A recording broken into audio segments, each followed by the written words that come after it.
شادی کے بعد وقاص اور آسیہ بہت ہی اچھی زندگی گزار رہے تھے۔ شادی کو 2 سال گزر چکے تھے۔ آسیہ کی امی اب اکثر بیمار رہتی تھیں۔ ایک دن آسیہ وقاص کو کہنے لگی، امی کو آرام نہیں آ رہا، امی کو کسی بڑے ڈاکٹر کو چیک کرواتے ہیں۔ وقاص نے ایک بڑے ڈاکٹر سے ٹائم لیا جو کہ دوسرے شہر میں تھا، پھر اپنی ساس کو چیک اپ کے لیے دوسرے شہر لے گیا۔ وقاص کی بیوی بھی ساتھ تھی۔ جس شہر جا رہا تھا اسی شہر میں وقاص کی بہن کی شادی ہوئی تھی۔ ہسپتال پہنچے، ڈاکٹر سے پہلے ہی ٹائم لیا ہوا تھا۔ وقاص نے ریسیپشن پر بیٹھے لڑکے سے پوچھا، ڈاکٹر خاور صاحب کب تک آئیں گے؟ وہ لڑکا ہلکی سی مسکراہٹ سے بولا، سر، ڈاکٹر خاور صاحب آج لیٹ آئیں گے۔ وقاص چونک کر بولا، کیا مطلب؟ ڈاکٹر صاحب نے خود مجھے ٹائم دیا تھا 12 بجے کا۔ لڑکا پیار سے بولا، سر میں سمجھ سکتا ہوں، لیکن ڈاکٹر صاحب ایک میٹنگ میں گئے ہیں، وہ 7 بجے سے پہلے نہیں آئیں گے۔ آپ ایسا کریں 7 بجے آ جائیں۔ وقاص نے گھڑی کی جانب دیکھا، 1 بج رہا تھا۔ اگر گھر بھی جاؤں تو 2 گھنٹے لگ جائیں گے، پھر واپس آنا۔ وقاص اپنی بیوی کو بلا کر کہنے لگا، ڈاکٹر صاحب تو 7 بجے آئیں گے، اگر گھر جا کر واپس آئیں تو بہت لیٹ ہو جائیں گے۔ وقاص کی بیوی آسیہ بولی، تو پھر یہیں بیٹھ کر انتظار کریں کیا؟ وقاص ساس کی جانب دیکھ کر بولا، آپ امی سے پوچھ لیں، اگر ان کو اعتراض نہ ہو تو میری بہن حوریہ کے گھر چلے جاتے ہیں، پاس ہی گھر ہے۔ حوریہ کے پاؤں پہ چوٹ لگی تھی، تب تیمارداری کے لیے نہیں آ سکا تھا، چلو اس بہانے حال چال بھی دریافت کر لیں گے۔ آسیہ امی کی جانب دیکھ کر بولی، اچھا میں امی سے پوچھ لوں، اگر وہ مان جاتی ہیں تو چلتے ہیں۔ آسیہ نے ماں کو بتایا، ڈاکٹر تو لیٹ ہے، 7 بجے آئے گا، تب تک ہم یہاں کیا کریں گے؟ وقاص کہہ رہے ہیں ان کی بہن حوریہ کے گھر چلے جاتے ہیں۔ ساس منہ بنا کر بولی، تم لوگوں نے جانا ہے تو جاؤ، میں تو اس کے گھر کبھی نہ جاؤں۔ آسیہ آہستہ سے بولی، امی بھول جائیں نا اب ان باتوں کو، وقت گزر گیا ہے، اب کیا فائدہ؟ وقاص بتا رہے تھے، حوریہ کے گھریلو حالات بہت خراب ہیں۔ ساس طنز کرتے ہوئے بولی، میرے بیٹے کا رشتہ تو بڑی اکڑ سے ٹھکرایا تھا، جیسے کسی وزیر کے ساتھ شادی کرے گی۔ کتنی باتیں کی تھیں جب میں رشتہ مانگنے آئی تھی، میرا تو دل نہیں اس کی شکل بھی دیکھنے کا۔ تم نے جانا ہے تو تم دونوں چلے جاؤ، میں یہیں انتظار کر لیتی ہوں۔ وقاص باہر کھڑا بہن سے فون پہ بات کر رہا تھا۔ آسیہ آہستہ بولی، وقاص امی تو کہہ رہی ہیں میں یہیں انتظار کر لیتی ہوں، تم دونوں حوریہ سے مل کر آ جاؤ۔ حوریہ فون پہ باتیں سن رہی تھی۔ وقاص نے حوریہ سے کہا، ہو سکتا ہے میں اور آسیہ تھوڑی دیر تک تمہاری طرف آئیں۔ پھر اچانک ساس نے آواز دی، چلو ٹھیک ہے، میں بھی ساتھ چلتی ہوں، ذرا دیکھوں تو صحیح کون سے محل میں رہ رہی ہے اور کتنی خوشحال ہے۔ وقاص اپنی ساس کے بارے میں سب جانتے تھے، وہ ذرا اکھڑے ہوئے مزاج کی تھیں۔ پھر انہوں نے اپنے بیٹے کے لیے وقاص کی بہن کا رشتہ مانگا تھا، مگر وقاص اور اس کے گھر والوں نے انکار کر دیا تھا۔ انہیں وٹا سٹا والا رواج اچھا نہیں لگتا تھا، بس اسی وجہ سے وقاص کی ساس باتیں کرتی تھیں، مگر وقاص کچھ نہ کہتے تھے۔ ادھر حوریہ گھر میں اکیلی تھی، اس کا شوہر کام پہ گیا تھا۔ حوریہ پریشان ہو گئی، بھائی نے اچانک آنے کا بتایا ہے، اب کیا کروں؟ سمیر کو کال کی، آپ کہاں ہیں؟ سمیر جاب کی تلاش میں شہر سے باہر گیا ہوا تھا۔ سمیر نے بتایا، میں تو لاہور آیا ہوا ہوں، خیر تو ہے؟ حوریہ نے بتایا، میرے پاس پیسے بھی نہیں ہیں اور آپ بھی اب گھر نہیں ہیں، وقاص بھائی اور بھابھی آ رہے ہیں، کیا کروں؟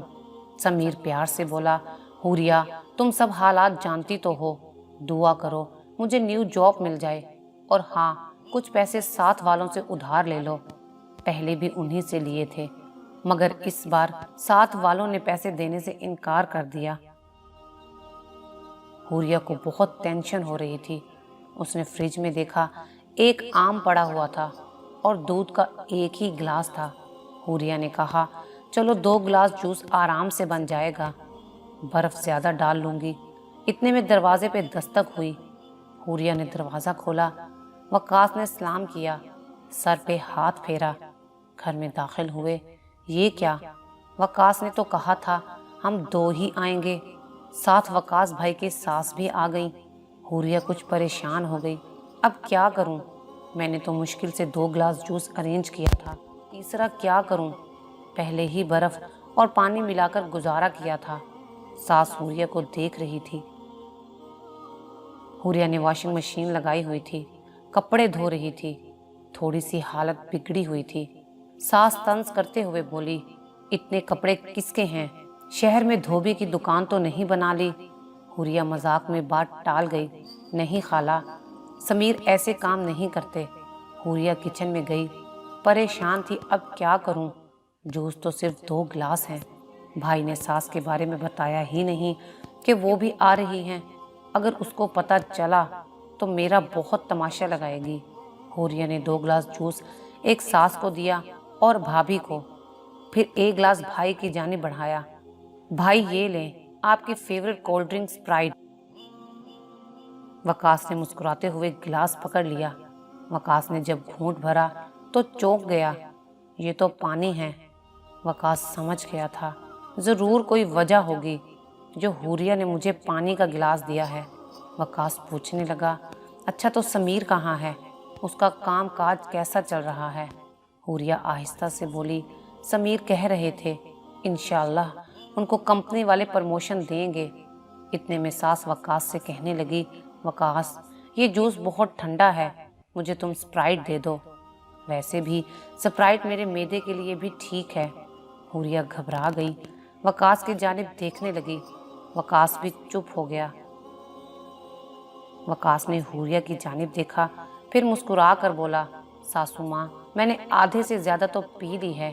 حوریہ تم ایسا کرو، امی کو دوسرا گلاس لا دو۔ حوریہ بیچاری گھبرا کر اٹھنے لگی تو وقاص بولا، تم بیٹھی رہو، پاؤں کے زخم کا خیال رکھا کرو اور زیادہ نہ چلا کرو، میں لے آتا ہوں امی کے لیے اسپرائٹ۔ وقاص جلدی سے اٹھا، کچن میں گیا، فریج میں کچھ بھی نہیں تھا۔ وقاص سمجھ گیا تھا پانی دینے کی وجہ یہی تھی۔ وقاص نے خالی گلاس نیچے پھینکا۔ گلاس ٹوٹنے کی آواز سن کر حوریہ جلدی سے اٹھی۔ وقاص بھائی کیا ہوا؟ وقاص ہلکا سا مسکرایا، کچھ نہیں، بوتل گر گئی ہے۔ میں ایسا کرتا ہوں امی کو دکان سے لا دیتا ہوں۔ ساس جوس کا گھونٹ بھرتے ہوئے بولی، رہنے دو اب جوس ہی پی لیتی ہوں۔ حوریہ کی جان میں جان آ گئی۔ حوریہ شرمندہ نظروں سے بھائی کی طرف دیکھنے لگی۔ وقاص نے مسکراتے ہوئے کہا، پگلی کیا ہوا؟ تم بالکل ٹینشن نہ لو، میں سب سمجھ چکا ہوں۔ بس تم نے اندر جا کے یہ کہنا ہے کہ میں آپ سب کے لیے بریانی بنا رہی ہوں، باقی میں خود ہی سنبھال لوں گا۔ پھر سب باتیں کرنے لگے، کیا ہوا ہے خالہ کو؟ ڈاکٹر نے کب آنا ہے؟ حوریہ کہنے لگی، بھائی بریانی پکا لوں پھر آپ کے لیے؟ ساس کچھ بولنے لگی۔